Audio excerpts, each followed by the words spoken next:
Good evening, everyone. Welcome. We're going to give people a little time to come in. It's not 7 o'clock quite yet. I wanted to come on and give people time to come in. So welcome. Come on in.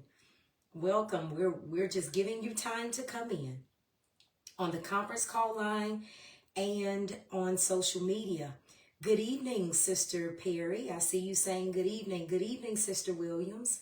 So glad you're here. And if this is your first time with us, please know that if you make a comment, I will respond, but I will never call anyone out, okay? So welcome. This is a safe space where we learn and grow together. So welcome. Just giving people time to come in. Hello, Miss McCoy, okay? So people are coming in. Welcome. We did not meet last week, so glad to be back on this evening. If this is your first time, we meet on Thursdays at 7 p.m. Eastern Standard Time. So welcome. Hello, Sister Farah. So glad you're here. And on the conference call line, I want to make sure that I always acknowledge those there as well. So I'm listening out. And Sister Durham saying greetings to you. Okay, so we're going to go ahead and get started. It's 7 o'clock now, right? So we like to start on time. So on this evening, we're not going to finish up our Ezekiel Bible study on this evening, but we will do that. We only have a few more chapters left in that major prophet book, Ezekiel. So we'll finish up. But this is May, and May is Mental Health Awareness Month. So I want to be sure to give some time like we did last year and like I do really throughout the year, if that's what you want. And let me just say that if you have a Bible study topic or you have a topic period that you want us to discuss in this safe space, you can always let me know anonymously and we can look at it, okay? So we study the Bible, but we also, I'm making sure I'm not missing someone on this conference call line, but we also want to deal with challenging topics that sometimes we don't get to talk about in other spaces, okay? So this is Mental Health Awareness. Blessings to you, Reverend Ward. So glad you're back. Mental Health Awareness Month. So the stigma surrounding mental health has been around for a long time. Yet and still, the same way people sometimes get sick in their physical body, they also, deal with illness in their minds. And so we want to be sure that we respect those persons and really ourselves, because in this life we could deal with mental illness. So people sometimes still hesitate to seek help for when it comes to mental wellness. They also don't want to talk about it even with their loved ones because they may feel judged. They may feel that they will face unnecessary backlash. And notice I said unnecessary backlash. There is no reason to treat a person a certain kind of way because they deal with mental illness. All right. I said before in this space, when someone deals with, for example, diabetes, we'll have a walk. When someone deals with cancer, we'll have a walk.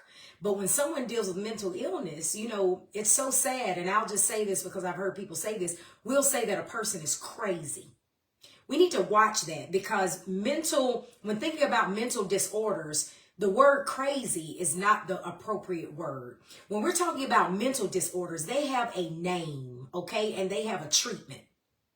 So if you hear someone call someone crazy, then maybe they need to be educated on the fact that there are mental disorders. One is called anxiety. There are anxiety disorders that include panic disorders, obsessive compulsive disorder, and phobias. The person is not crazy. If you hear someone say, oh, they're just crazy, there are mental conditions like depression and bipolar and even other mood disorders. Okay, so we should not say things like someone is crazy or they just need to get out of their feelings. We need to watch that. There are eating disorders. There's post-traumatic stress disorder. There's psychotic disorders like schizophrenia. And being that I am an African surviving in America, I can tell you that my group, the group I come from, Black people many times don't acknowledge mental illness. So I can tell you, as a person from that particular community, it gives me great pride to talk on this evening about mental wellness. So the first thing I wanted to address is when people erroneously speak and call people crazy. So that's what we don't need to do. So let's say that you don't deal with anxiety disorders, or you don't deal with depression or eating disorders, and you don't deal with PTSD. Let's say you don't deal with that. Well, you still need to take care of your mental health. All right. So the last time, I think when I talked about mental illnesses, and I brought up some of these things. This time I want to discuss mental wellness in the sense of giving us at least 5 ways that we can stay healthy mentally.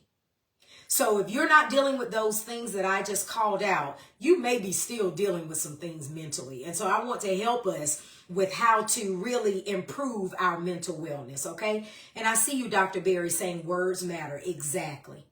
And when I say that, I try to correct myself, because I know I don't mean any harm if I say, oh, they're crazy or they're talking crazy. I think we all have been guilty of that. But this month is designed to remind us to really, like Dr. Berry is saying, watch our words.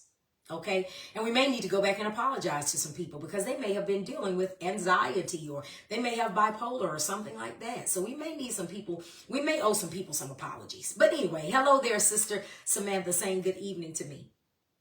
Okay. So I researched, and that's what I'm looking at now is my research, because you know me, I'm a researcher. I like to bring you not so much my opinions, but some facts. And so I researched 5 ways of mental wellness. This is for all of us, okay? Whether you have a diagnosis or not, I want to really help us. So how can I be mentally well? Just like if you were going to a trainer, a personal trainer for your physical body, I'm going to try to be your personal trainer for your mental, okay, you know what I mean. So the first thing, if we're going to be mentally well, improving mental wellness, I discovered one of the things that we should do is connect with other people. That's the first thing. Connect with other people. You may be thinking, oh, Dr. McCoy, that's not deep. It's not meant to be deep, but it is meant to make us think. I mean, do you realize that a good relationship is important to your mental well-being? I mean, good relationships can help us build a sense of belonging. We say this to young people, right? To kids, like our teenagers. But if you're an adult, if you have healthy relationships, then it gives you an opportunity to share like positive experiences. How many people like to tell someone how their day was, right? We like to do that at every age. Well, that is a good thing to do if we want to be mentally well. And when we have healthy relationships, it really improves our emotional support, and it improves how we allow others to support us, really. So our emotional support toward others, but also how they support us. So if you're feeling unsupported right now, that is not doing well for your mental health. Feeling supported is healthy. It's good for your well-being. Now, there are things that we can do to build stronger relationships. So maybe you don't feel like you're supported because your relationship is not healthy. And maybe you need to work on, building a healthier relationship. So how do we do that? Let's talk about that. Good evening, Sister Beverly. So glad you're here. I see you speaking to me. Okay. So if we're going to build a healthy and a strong relationship, then we need to spend some time with family. We need to arrange, time to eat dinner together. Do you eat at the dinner table with your family? If you're single, whenever you do get around your family, do you all sit at the table and eat? Something that simple is great for mental wellness. If you're sitting eating by yourself all the time, that's not good for your mental health. And really, you can arrange a day out with friends, like friends that you maybe haven't seen in a while. Be purpose, do it on purpose. Make plans to be with those friends. You can turn off the television and talk to the person that's in your house. Put that cell phone down and just have a conversation. Again, how was your day? Something as simple as that. You can have lunch with a colleague. Maybe there's people that you went to school with that you hadn't talked to in a really long time. And we know that we have different people in our lives and they serve different purposes. Maybe you need to reach out to that person that you could talk about shoes with, and then there's that person you can talk to about travel. And then there's that other person that you can talk to about books. That's good for your mental wellness. So all of these people play key roles in keeping you mentally well. This is why, for example, if you're married or you're thinking about getting married, never think of that person. Don't put so much pressure on that person to be everything to you. No. You have to build strong relationships with an S, not a strong relationship. It's not that person's job to make and keep you happy. It's your job to be sure that, just like we say it takes a village to raise a child, it takes a village for you to maintain mental wellness. So I want to ask you right now, do you have different people in your life like that? If you do, why don't you share with us? Do you have a what person? Like I said a shoe person, and then I said a travel person, and then a book person. Think about those people right now. The same way you matter, they matter. So what are they to you? I see you, Dr. Berry. You're saying, you're saying it may not be you with the mental issue, but you're likely to have someone in your family struggling. Look at that. Yes. That's good. And it won't let me read the rest of what you said. You said we don't know. Maybe it's saying many people. It won't let me see the rest of it. Oh, there it is. Okay. What we don't know may really be hurtful to others. There you go. So if you take time to identify, the value of those people in your life, and then take time to sit with them, then yes, it may serve your mental health well. And Dr. Berry is suggesting to us, they may be dealing with some things. It may serve them well also. Okay, so I wanted to share that with you. And don't forget now, you can also volunteer. So I'm just number one, connect with other people. You can also volunteer. Maybe you're saying, well, I don't really have that many people around me right now that I just want to just deal with. Okay, well, I'm giving you another option. Volunteer. If you don't care to deal with the people in your life right now, deal with strangers, okay? I just want you to be well mentally. So that means connecting with others. We were designed really to be in community. Even if you're an introvert like me, you're still designed to be in community, with other people. So there's somebody, that you can connect with. So volunteer at a school or at a hospital. You can go and read to kids in your community. So wherever you are, there is a school that needs volunteers. Our young people need to just be heard. So maybe you can do that, or community group or something like that, okay? And then if people are far away, maybe you're saying, well, Dr. McCoy, my friend or my family lives far away. Well, now we have Zoom. I think Skype is still like a thing. Is that like, I don't know, obsolete? But anyway, we have FaceTime if you have an Apple phone. If you don't have an Apple phone, then I don't know if they have something else, but we can access Zoom, okay?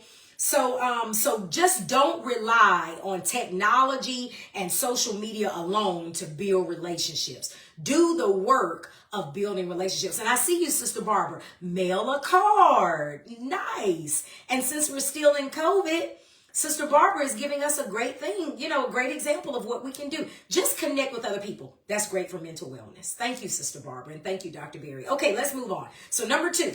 I researched and I found for mental wellness, that's what we're talking about on this evening. If you're just joining, and even on the conference call line, we're talking about mental wellness.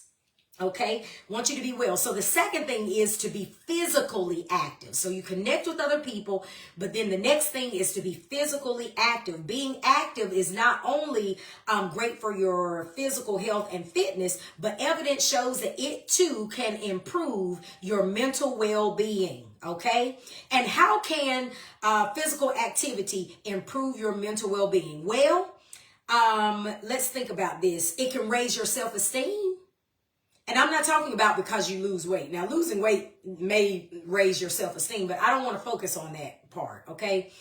I'm saying if you are physically active, it can raise your self-esteem because you'll say to yourself, wow, I walked a mile today. Look at me. Wow, or you'll say, my goodness, I went to the gym and I did a great job, or you'll say, man, I at least tried. I mean, I did 10 minutes and I didn't do anything yesterday. So 10 minutes was great.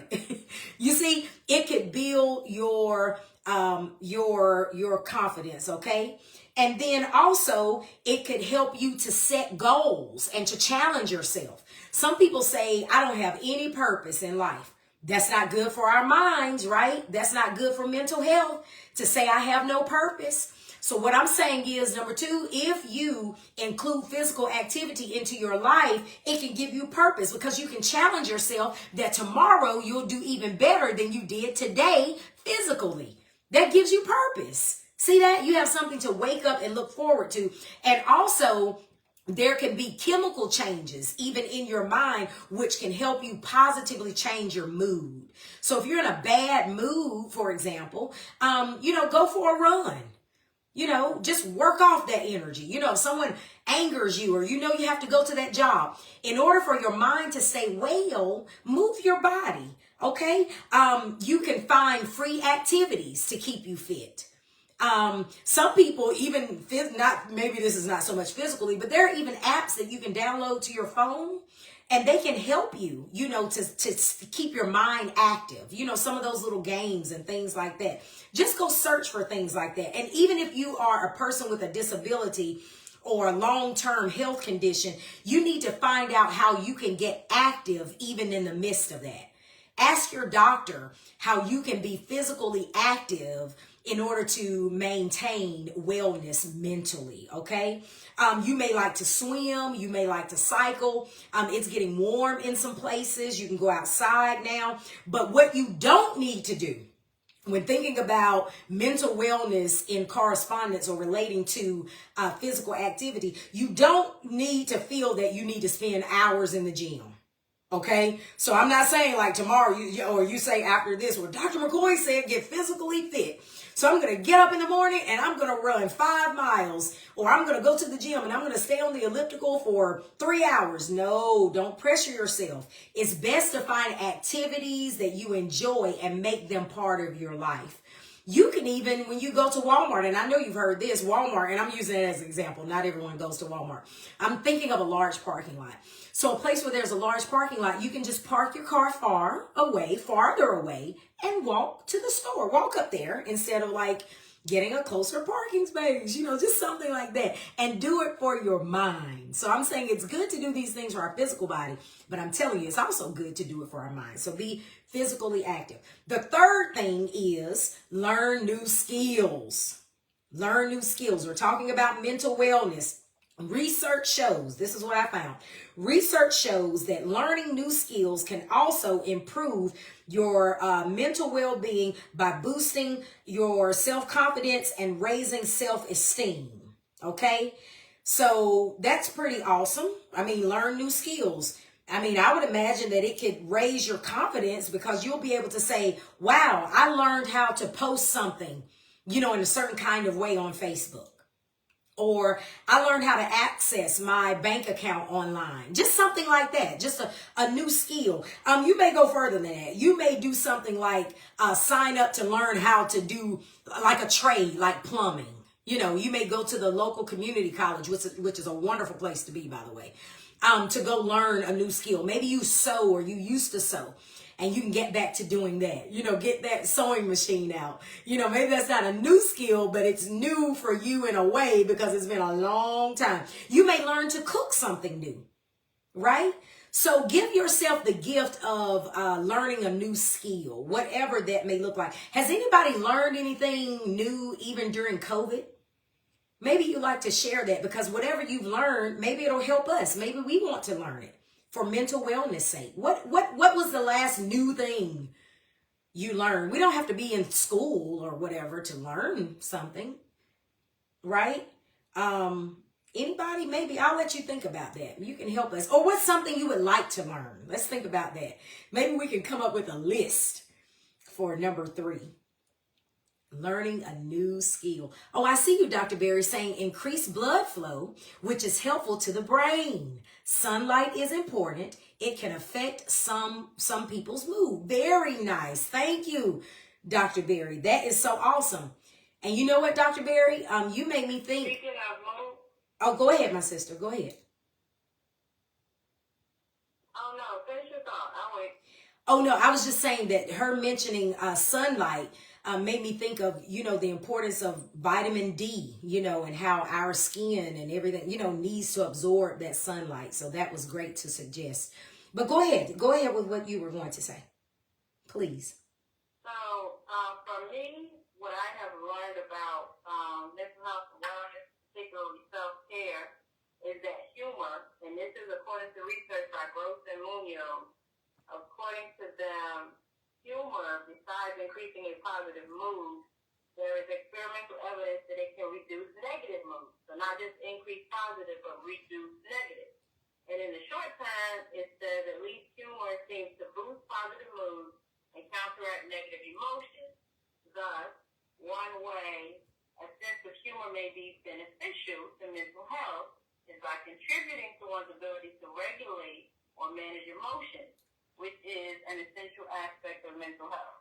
And for me personally, I actually looked this research up when I was asked, what do I do for self-care?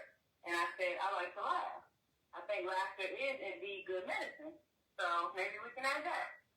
Hey, that's good. Okay, so we heard that. So then the question is, when was the last time you laughed? Okay, I want to hear from some people. Our sister is helping us. When was the last time you laughed? I mean, just laughed. I mean, anybody? Do you laugh? Anybody? Let's see. When was the last time you laughed? Did you laugh today? If you haven't laughed today, then you need to work on mental wellness by, once we get off this, you can go and watch something or listen to something that just makes you laugh. How about that? Now, if that's not simple enough, I don't know what is. So I have one. Okay. I have one. Okay. I told my daughter she left something on the stove. And I said, you could have just put this in the garbage. It would have taken you 2 seconds. So I walked over to the garbage. I put it in the garbage and pushed the garbage down. And I turned around and she said, I counted. That was 7 seconds. I fell out laughing. Because she said, I counted. That was 7 seconds. That was not 2 seconds. See, that's wonderful. Very, very funny for me. Yeah. Yeah, see that? And that's the benefit of having children around. My goodness, because many times adults, we just take ourselves too seriously. It's like, oh my goodness, would you just please laugh? Thank you for sharing. Yes. And there are people answering. So someone laughed today, and then someone else laughed with her brother. Okay, I did with my brother. All right, so good. That is great. I would tell you all a joke, but I am so not good at that. So sorry, not going to be able to make you laugh. Things like that for me just happen. I can't think up a joke. It's just something I say that's just silly and then just whatever. But I don't want us to feel that we have to learn new qualifications or sit in exams, for example, that don't interest us in order to be or learn new skills. Okay, so we're not talking about pressure. We're talking about maybe a do-it-yourself type thing, right? Okay, and then not pressure. We're talking about laughing, something like that. Okay, so just make activity part of your life. So let's go on to number 4. And thank you all for sharing, because we're doing this together. Okay, we're doing this together. And if you're watching this later, if you're not watching this in real time, then feel free to add to the conversation, because sometimes people come back and look at the comment section. Okay. All right. So number 4, give to others. That is a way for us to maintain a healthy mind or a healthy mindset, mental wellness. So research suggests that acts of giving and kindness really improve our mental well-being by creating, for example, positive feelings and a sense of reward. Don't you feel good when you do good? I think most of us do. And we also feel like there is a sense of self-worth. Like I just did something to contribute, to the greater good. And it may be a small act of kindness, but at the end of the day, it makes you feel like, a bigger person, because you realize that not everyone thinks about other people. So some examples could be even giving someone a compliment. So you see how I did not start with something like monetary. I didn't say you have to go out and give people all your money. No, I said a compliment. Oh, I see you're saying, yes, I do. Okay, a compliment. I'm saying give someone a thank you. I'm saying give someone a good morning or a good evening or a good afternoon. I'm saying give someone a smile. Something like that. We never know how beneficial or how heavy that is in someone's life. And then I was going to say give someone a hug, but it's COVID, so maybe you don't need to touch them. Maybe you'll give them a fist pump or something like that. But there are people still giving hugs. But I'm talking about giving to others right now. Just that idea that even volunteering. So, but I'm talking about even asking, let's see, just that idea of asking friends and family, do you need me to listen to you today? I mean, is there anything that you need me to listen to? How many of you feel like people listen to you? Do you feel like people listen to you? Do you know that if you don't feel heard or listened to, that's not good for your mental health? So that means that you need to find somebody or some people who will, really listen, and care enough to like listen for the answer. Like if when questions are asked, they listen for answers. When you say something, there are follow-up, follow-ups to it, right? It's like when we say, how are you doing? And then we just keep talking. You need someone when they ask you, how are you doing? And some people are even awesome, more awesomer than that. I think I just made up that word. More awesomer than that. They won't say how you're doing. They'll say, how are you feeling today? Ooh, have you ever had that from someone? Oh, that's so valuable. Not, how are you doing? But how are you feeling today? Oh, have you ever had someone say to you, how can I serve you today? Oh my goodness. What do you need from me? Have you ever had someone say that? If you haven't had someone say that, I implore you to continue to let God bless you with people. Don't shut yourself off because of failed relationships, because there are some people who know how to care for your mental health by asking you questions in that way. And those people exist, okay? So don't give up on us. Don't give up on people. We're going to be all right, okay? So you can even, for example, I thought of something else, offer to help someone when it comes to their work projects. Like if you have some of these do-it-yourself people around, say, well, can I help you with that? Or show me what you're doing. Or, oh, listen to this one. I'd like to know more about that. Could you help me understand? Listen to that. Whew. Oh, I see you, Sister Deborah. You're back. So good to have you. I see you saying you can tell when someone is genuine. That's right. That's right. And on the phone line, I thought I heard someone. Yes. Yes, I was just going to say, it's interesting listening to you because I'm a mental health professional. I'm a therapist. And that is exactly how we talk to clients. That's how you talk to clients. How are you feeling? What can I do for you today? What can I do to support you today? How can I help you today? It's not just a generic, how you doing? It's a sincerity that's behind it and that kind of connects to what you're going through. What are you going through that I can be used to be a part of helping to change? And I think a lot of times in society, we're missing that. So we can't hug. Maybe some of us don't hug, but we can hug with our words. We can hug with our thoughts and affection towards one another. And it really goes a long way. And so because I do that all day, when someone says it to me, it really makes a difference because then I get to be on the receiving end of responding to that question. So I was just, all those questions you were saying, we use wide variation of all of that in therapy. That is awesome. Thank you. So see, everybody, if we do this, our sister is showing us we will be in line or aligned with those who actually provide mental health care, on a regular basis. You see that? So she's showing us and letting us know we don't have to have the expertise in particular. We don't have to have the certifications and degrees or the hours and all that, but we can hear the voice of someone who does it and we can mimic that. And let me just say this. I'm going to say this, and I hope that women won't get upset with me, okay? Please hear me. I have on my little earrings that look like hearts. You see that on social media? So this is love. This is coming from love, okay, women? Okay, I'm going to say this. When it comes to the way we deal with men, can we please, I know we want what we want, but I'm not talking about us right now. Can we do that with our men?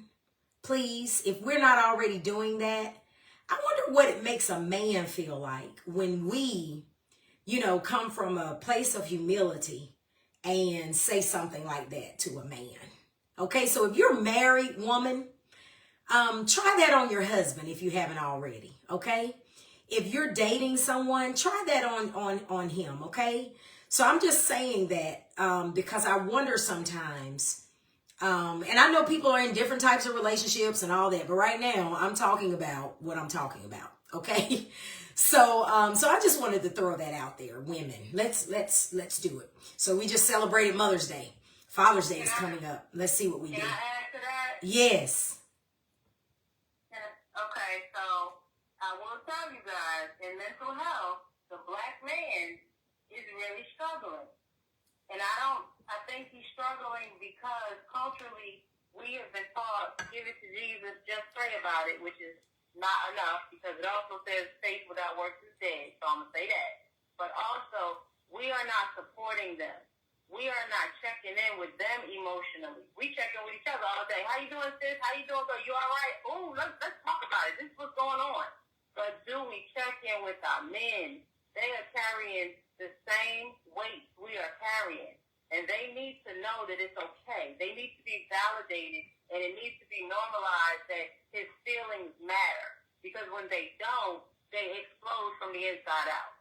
And that is a responsibility that all of us can take. In any number of relationships where we are able to interact with a man, especially a black one, interact with him on a level that says, I sincerely care about what you are feeling and what you are experiencing, because that will empower him to not hold those things in. I'm sorry about Thank you. that. No, Okay. thank you. Because there are many black women, I think, who have not had successful relationships with black men, not because the black man is just so problematic, but because we don't take time to really hear and listen like what you're saying. And so they're carrying so much around. And by the time they reach a woman, a black woman, for example, who is ready to help them and work with them and see them for what they are and look, unpack the baggage with them, they won't even accept that woman because they've dealt with the black woman who won't do that. Okay? So sometimes those who are willing to do it with these men, the men don't even let them do it and don't know how to accept it because it's foreign to them. It's like, I've never had a woman do this, and then the relationship still doesn't work out because they're not accustomed to us being that supportive. And so some black women are single, not because there aren't good black men out here, right? But because mental wellness has fallen by the wayside and it has affected the relationship. So thank you, my sister. And I see you. Hello there, Sister Murray. She's saying, Sister Tisa is saying, we often take for granted that men need safe spaces to be vulnerable to. That's right. And when they have not been able to be that person, you're going to have a hard time having a relationship with them. Not because there's just so much wrong with them, but how have their mothers treated them, their black mothers? How have their black sisters treated them? How have their black aunts treated them? How have their black girlfriends treated them? How have their black women in general, wives and everybody treated them? So I'm glad we mentioned that. I know that's a little deep, but somebody has to say it. This is Mental Health Awareness Month. And I just want us all to be mentally well. And if you're not a black person, I'm saying this to you too. So it's not just a black issue, but because that is the experience that I live in this black body every day in America, I can speak to that truth. And our sister also, okay? So anyway, just want to make sure that we are honest about mental wellness for everyone. I see you, Sister Tracy, saying amen. Okay, so the last thing, number 5 that I have for us is pay attention to the present moment. Pay attention to the present moment. Mindfulness is what I'm about to talk about now. This is the last thing. Mindfulness. Pay more attention to the present moment. This can improve mental well-being. It includes your thoughts and your feelings and your body and the world around you. Just now, we talked about something that may be a little uncomfortable for some people, right? Some people may sign off after hearing that. Well, what makes the black man so special? What makes the black woman and the black relationship so special? I mean, okay, well, let's practice mindfulness right now. If that, for example, that particular topic, let's use that. Let's say that did something to me mentally.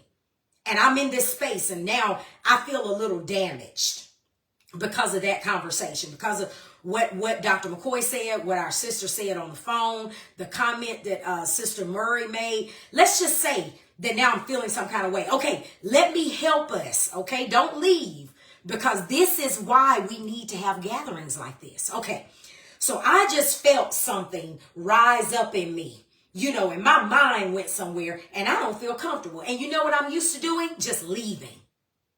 But my brother, my sister, what if you can't leave? How do you have a healthy mind when you have to sit in an uncomfortable space? Let me help you. That's where coping skills. That's where coping skills belong. That's right. So thank you. Coping skills belong. Yes. Part of mental health and wellness also. That's right. Thank you. So let me see if I can help us with this. It's the last thing. So I feel uncomfortable. Okay.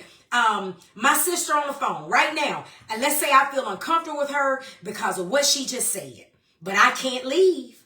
I'm going to practice mindfulness, okay? Because mindfulness can help me enjoy life more and help me understand myself better. When I say enjoy life more, that means that I don't have to leave the space. I can enjoy the space too. Just because you said something I don't like, I don't have to leave, for example, the graduation. Let's say it's my child's graduation. I'm not going to leave because this person just said something or made me feel some kind of way, right? So how do I deal with it? I want to enjoy life. Let me try to understand myself better. Okay, I don't like when people make these comments about race or make one group seem superior over the other. Why did Dr. McCoy just talk about black people? I don't like when they start talking about gender as if men dealing with with mental things are more important than women dealing with mental things. I don't like the way Dr. McCoy said that. Okay, mindfulness. Mindfulness is when I'm aware of what's going on in my body. So I just articulated the issue that I have. Okay, so I'm looking at the person, Dr. McCoy, this lady on the phone talking. That is the source. But I get to control because again, I don't have schizophrenia. We're not talking about mental disorders right now. I don't have bipolar, but I do have a mind that needs to be well. So what I'm going to do is I'm going to positively change the way I feel about what's happening in my life. And I'm going to approach this challenge because I'm going to be mindful of everything that's happening inside of me. Because I know what happened outside of me. And usually what I do, I respond by just leaving or going off. But that's not good for my mind. It's not good for my reputation. And it may land me in prison somewhere. So self-control. I'm going to cope with this thing. Okay? Because guess what? Everything around you, my brother and my sister, you cannot change. But the things inside of you, you can manage. And it's called coping skills, like our sister just said. So I'm going to identify what the issue is, right? And then once I start to be mindful of what's going on, the issue may actually be me. I need to grow up.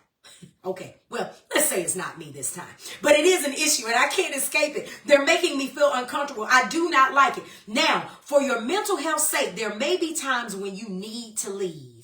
But what I'm trying to get us to understand is that in those times when we cannot leave, we can still do something inside. So what do? I calm myself because I've acknowledged what's going on around me and I don't like it. I don't like it. I'm going to be honest. Okay. I know that, I have training. I'm an adult. So that means somewhere, somebody said that I need to watch what I say. Maybe it was a mom who said, if you can't say something nice, don't say anything at all. Okay, so I'm about to pull from all these things. Why? Because I'm not a child. I'm an adult.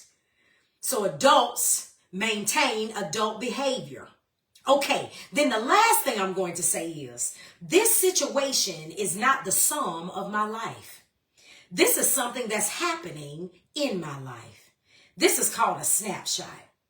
And I'm not going to allow a snapshot to destroy the beautiful picture that God is making me to be. It does not yet appear what I shall be, but I know I'm not going to be what this situation is trying to make me be. And whatever you say and do is not going to land me in a bad place.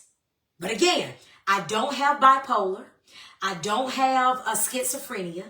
I don't have, PTSD. So we're not talking about those things because that's another conversation, okay? I'm talking about being mentally well enough to remain in uncomfortable spaces and know that you're only there for a season and it will be over. And even if it's not over, if you're a believer, here comes the Bible. I had to bring it in. If you are a Christian, a follower of Jesus Christ, did Jesus tell us not to take up our cross? Is that what Jesus said? Don't take up your cross and follow me? I believe Jesus said, take up your cross. And guess what? A cross is suffering. And you're going to have to suffer some. All right? Because we've decided to follow Jesus. Okay? So I want us to be mentally well. So I hope those 5 things and all that we discussed, not everybody, but a lot of people added to what we were talking about. I hope this will encourage you to keep your mind well, okay? And there are so many resources out there, okay? Even online. I mean, there are so many resources. So we really don't have any excuses. Some people may say, but Dr. McCoy, why don't you just give it to us? Why do I have to go look for it? Well, if you had cancer, you would go look for an oncologist. You would do that.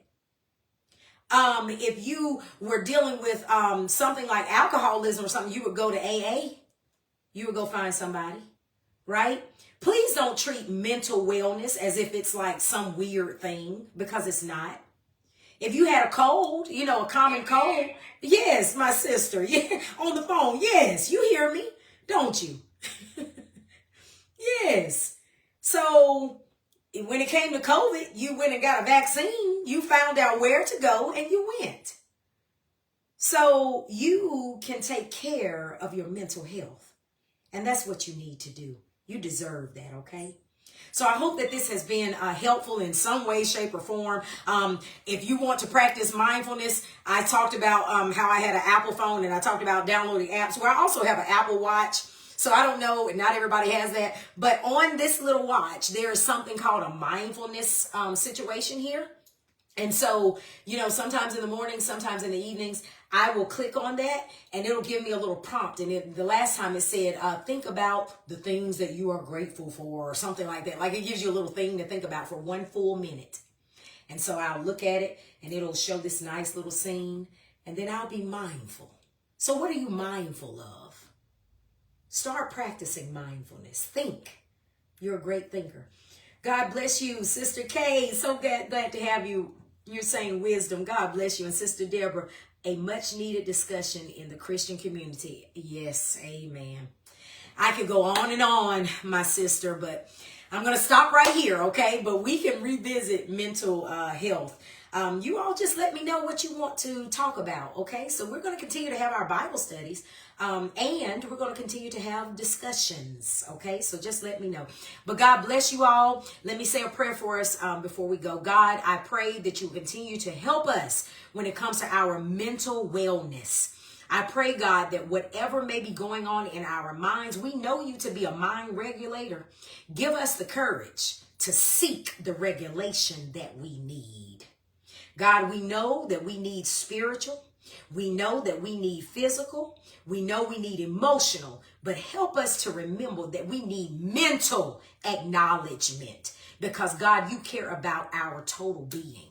So whatever we need when it comes to regulation, I pray, God, that you remind us even that it's okay to have you and to have a therapist. In the name of Jesus, I pray. Amen. Amen. God bless you all on the conference call line and social media. God bless you. Have a great evening. See you next time.